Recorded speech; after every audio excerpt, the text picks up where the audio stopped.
Bismillahirrahmanirrahim. Assalamualaikum warahmatullahi wabarakatuh. Salam sejahtera. Perkenalkan, nama saya Muhammad Dalilan.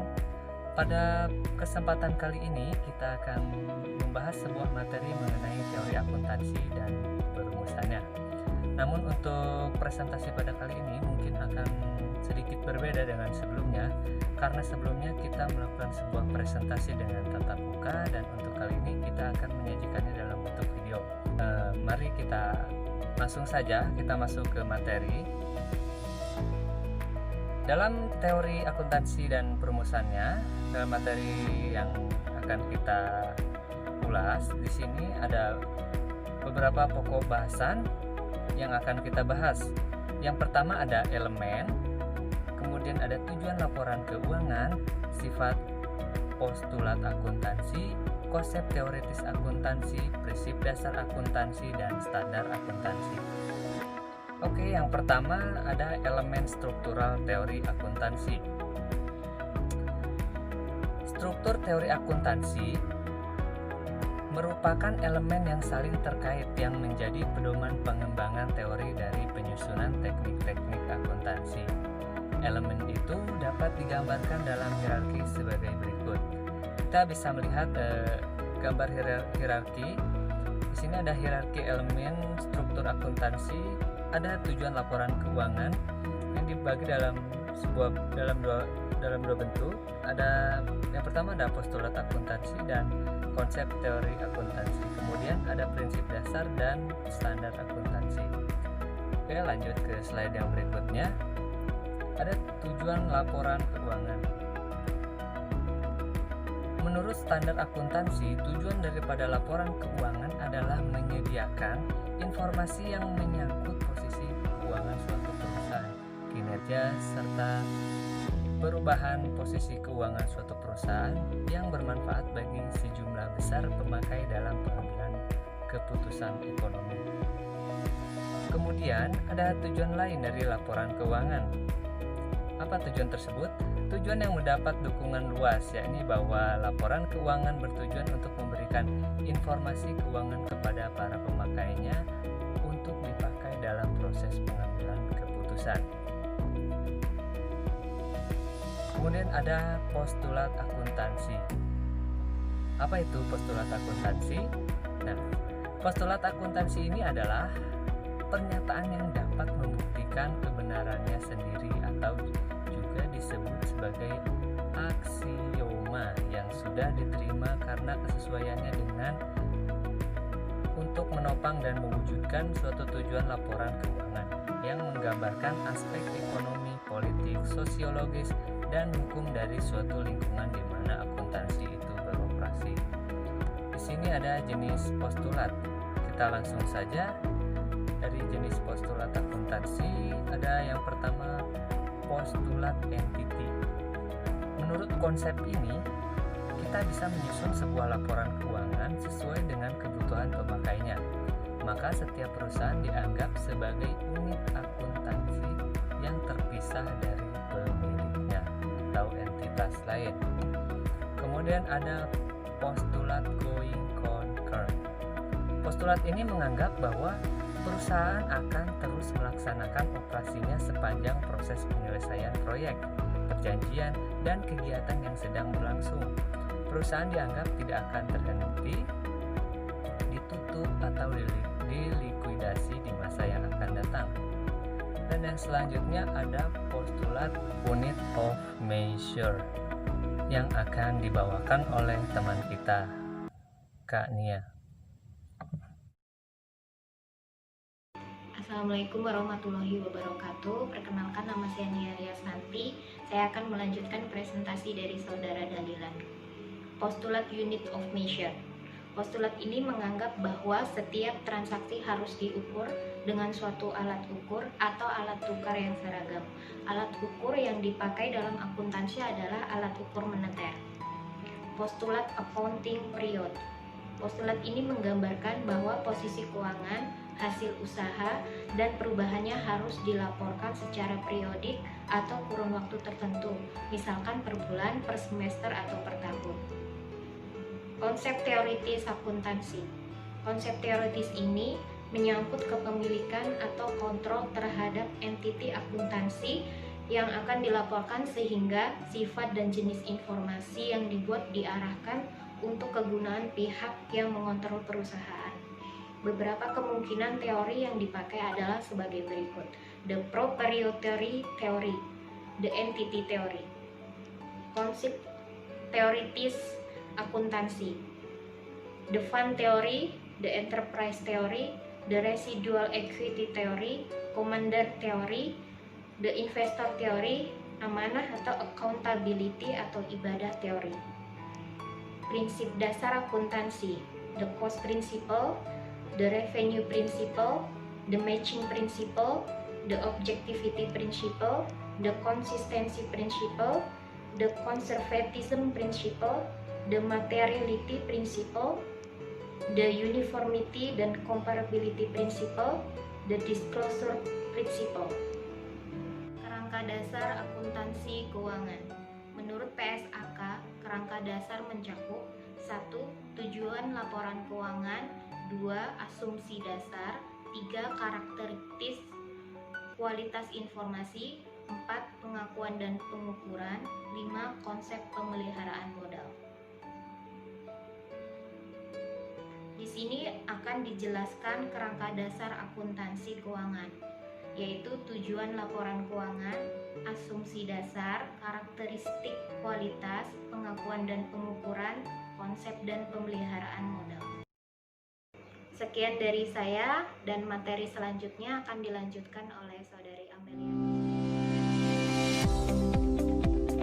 Assalamualaikum warahmatullahi wabarakatuh. Perkenalkan, nama saya Amelia Soleha. Saya akan melanjutkan presentasi dari Kania, yaitu tentang asumsi dasar dari laporan keuangan. Menurut persyaratan standar akuntansi keuangan atau biasa disebut PSAK, asumsi dasar adalah sebagai berikut. Pertama, ada dasar akrual, yaitu laporan keuangan menyajikan semua transaksi yang terjadi sesuai peristiwanya.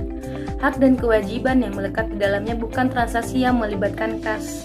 Kedua, ada kelangsungan usaha, yaitu laporan keuangan dianggap menggambarkan perusahaan atau entitas yang memang di masa depan tidak akan melakukan likuidasi seluruhnya atau sebagian.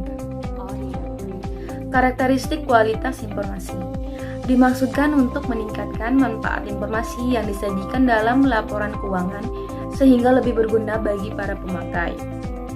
Berikut karakteristik tersebut meliputi: pertama, dapat dipahami, kedua, relevan, 3. Materialitas, 4. Keandalan atau reliabilitas tidak menyesatkan, 5. Penyajian jujur, 6. Substansi mengguli form atau dokumen, 7. Netralitas, 8. Pertimbangan sehat atau prudence, 9. Kelengkapan, 10. Dapat dibandingkan. Pengakuan dan pengukuran. Pengakuan atau resignation berarti proses pembentukan suatu pos yang memenuhi definisi unsur serta kriteria pengakuan yang sesuai dengan standar akuntansi dalam neraca dan laporan laba rugi. Yaitu, pertama, ada kemungkinan manfaat ekonomi yang berkaitan dengan pos tersebut akan mengalir dari atau ke dalam perusahaan. Kedua, pos tersebut mempunyai nilai atau biaya yang dapat diukur dengan Anda. Pengukuran, yakni proses penetapan jumlah uang untuk mengakui dan memasukkan setiap unsur laporan keuangan dalam neraca atau laporan laba rugi. Metode pengukuran yang dikenal adalah sebagai berikut. Pertama, ada biaya historis atau historical cost. Kedua, biaya kini atau current cost. Ketiga, nilai realisasi atau realizable atau settlement value. 4. Nilai sekarang atau present value. Konsep pemeliharaan modal. Konsep modal berarti bahwa uang yang diinvestasikan dalam perusahaan adalah aktiva dikurangi kewajiban. Hal ini berarti bahwa modal itu harus dapat dipelihara yang dapat dinilai dari kemampuan usaha atau kapasitas produksi. Ada 2 konsep pemeliharaan modal, yaitu pertama, pemeliharaan modal keuangan dan pemeliharaan modal fisik. Selanjutnya akan dijelaskan oleh Muhammad Abdul Ahsan. Assalamualaikum warahmatullahi wabarakatuh. Perkenalkan, nama saya Muhammad Abdul Ahsan. Saya akan melanjutkan presentasi dari Saudara Amelia Soleha. Yang pertama, the proprietary theory. Menurut konsep ini, entity itu dianggap sebagai agen, perwakilan, atau penugasan dari pemilik. Oleh karena itu, proprietor atau pemilik merupakan pusat perhatian yang akan dilayani oleh informasi akuntansi yang digambarkan dalam pelaksanaan pencatatan akuntansi dan penyajian laporan keuangan. Persamaannya, aset dikurangi liabilitas sama dengan proprietor. Selanjutnya yang kedua yaitu the entity theory. Entity dianggap sebagai sesuatu yang terpisah dan berbeda dari pihak yang menanamkan modal ke dalam perusahaan, dan unit usaha itulah yang menjadi pusat perhatian dan menyajikan informasi yang dilayani, bukan pemilik. Unit usaha itulah yang dianggap memiliki kekayaan dan kewajiban perusahaan baik kepada kreditur maupun kepada pemilik. Selanjutnya yang ketiga, the fund theory. Teori fund menganggap bahwa unit usaha merupakan sumber ekonomi fund dan kewajiban yang ditetapkan sebagai pembatasan terhadap penggunaan aset tersebut. Kesamaan akuntansinya adalah aset sama dengan pembatasan aset. Yang keempat yaitu the enterprise theory. Menurut teori ini, seluruh stakeholder, pemilik, manajemen, masyarakat, pemerintah, dan lain-lain harus memperhatikan dalam penyajian informasi keuangannya.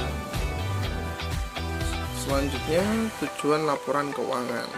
Tujuan umumnya yaitu yang pertama untuk memberikan informasi keuangan yang dapat dipercaya mengenai aktiva, kewajiban, dan modal suatu perusahaan. Yang kedua, untuk memberikan informasi yang dapat dipercaya mengenai perubahan dalam aktiva neto atau aktiva dikurang hutang suatu perusahaan yang timbul dari kegiatan usaha dalam rangka memperoleh laba. Terus untuk memberikan informasi keuangan yang membantu para pemakai laporan keuangan di dalam menaksir potensi perusahaan dalam menghasilkan laba. Untuk memberikan informasi penting lainnya mengenai perubahan dalam aktiva dan kewajiban suatu perusahaan, contohnya aktiva pembiayaan dan investasi.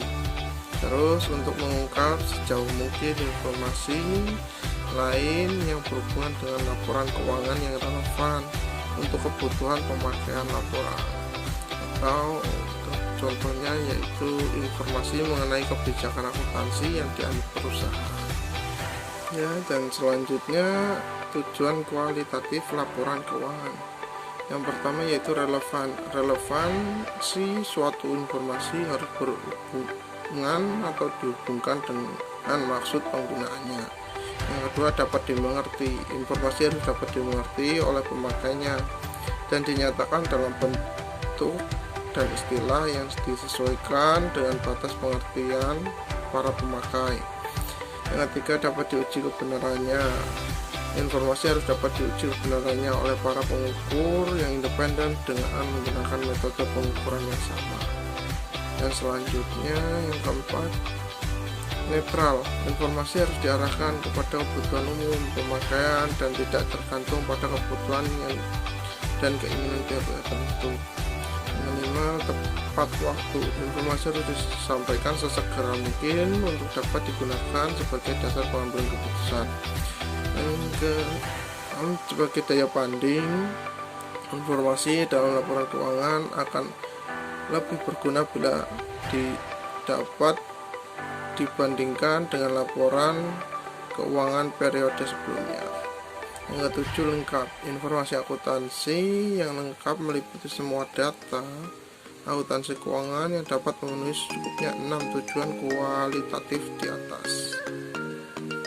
Selanjutnya, unsur-unsur pokok laporan keuangan. Yang pertama ada aktiva. Aktiva adalah jumlah uang yang dinyatakan untuk sumber-sumber ekonomi yang dimiliki oleh perusahaan, yang meliputi uang, barang, dan hak-hak yang memberikan manfaat di masa yang akan datang dan didapat dari transaksi yang terjadi di masa lalu.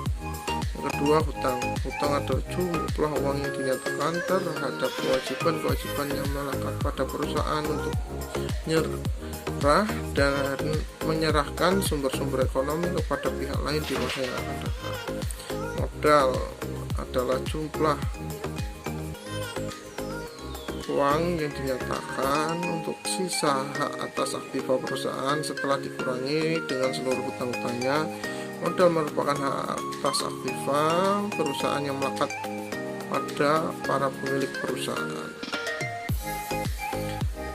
Selanjutnya ada pendapatan, adalah jumlah kotor dari kenaikan aktiva atau penurunan hutang atau kombinasi dari keduanya. Pendapatan timbul dari aktivitas perusahaan yang mengakibatkan diperolehnya pendapatan atau laba bagi perusahaan dalam suatu periode.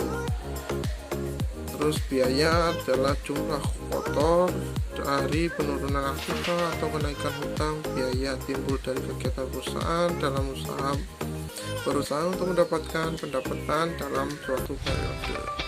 Ada laba adalah selisih dari pendapatan di atas biayanya dalam suatu periode dan disebut rugi apabila terjadi keadaan yang sebaliknya. Ya, saya simpulkan dari kesimpulan materi di atas berdasarkan uraian materi di atas, maka dapat ditarik kesimpulan sebagai berikut. Aturan dan teknik akuntansi yang didasarkan pada fondasi teori akuntansi. Fondasi ini dibentuk dari elemen-elemen hierarki yang berfungsi sebagai kerangka acuan atau struktur teoritis, pendekatan dan metodologi apapun yang digunakan dalam perusahaan teori akuntansi. Kerangka acuan atau struktur teori yang dihasilkan berdasarkan pada serangkaian elemen dan hubungan yang mengatur pengembangan teknik akuntansi. Struktur teori akuntansi terdiri dari beberapa elemen sebagai berikut. Yang pertama, pernyataan tujuan laporan keuangan. Yang kedua, pernyataan postulat dan konsep teoritis akuntansi yang terkait dengan asumsi-asumsi lingkungan dan sifat unit akuntansi. Postulat dan konsep teori diturunkan dari pernyataan tujuan. Pernyataan tentang prinsip dasar yang didasarkan pada postulat dan konsep teoritis. Batang tubuh teknik akuntansi yang diturunkan dari prinsip-prinsip akuntansi, pemahaman terhadap elemen-elemen ini dan hubungan teori akuntansi, menjamin pemahaman terhadap praktik, aktual, dan masa mendatang. Sekian presentasi dari kami. Bila ada kesalahan kata atau pengucapan yang kurang jelas, mohon dimaafkan. Terima kasih. Wassalamualaikum warahmatullahi wabarakatuh.